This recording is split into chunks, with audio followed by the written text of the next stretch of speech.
There comes a point in every career, especially the beauty industry, where you just start to feel it, like that sense of burnout, dread, or complete lack of excitement for what you're doing. Maybe you used to love going to work, but now it feels more like an obligation. Maybe you find yourself counting down the hours until you can go home. And when that happens, it's usually your sign that it might be time to pivot.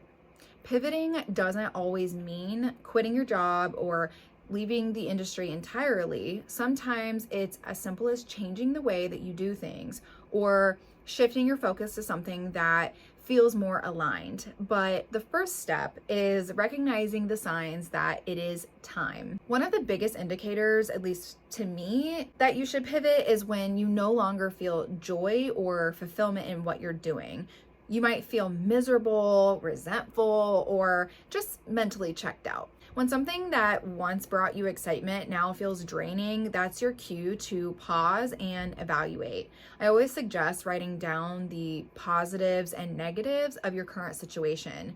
If the negatives are outweighing the positives, then that's pretty much your sign to move on. Now, I know that's easier said than done, especially in our industry. Many beauty professionals stay in situations that no longer serve them because they're afraid of whether that's like losing clients, starting over, or disappointing others.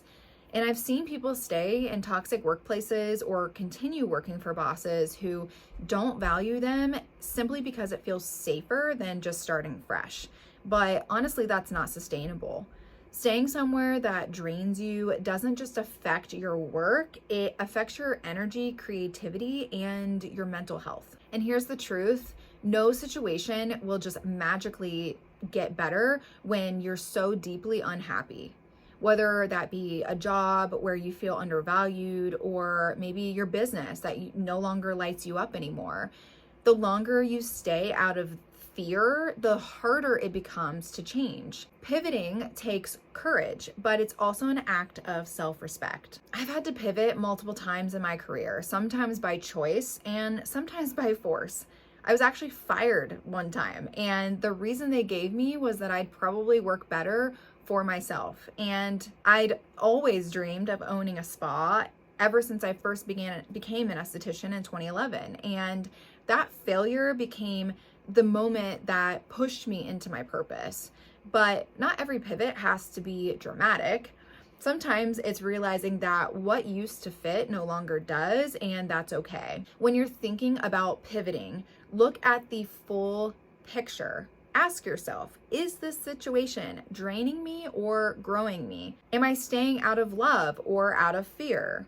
If the answer leans towards fear or exhaustion, it's time to start building your exit plan. In tonight's podcast episode inside my private training network at spotprotraining.com, I'm going to be breaking down exactly how to pivot, how to make those changes gracefully, strategically, with your peace intact. Because it's one thing to know it's time to pivot and another to actually do it in a way that protects your reputation, your energy, and future opportunities. So if you've been feeling stuck, uninspired, or trapped, this is your sign to take an honest look at your situation. Sometimes the scariest move is actually the one that sets you free.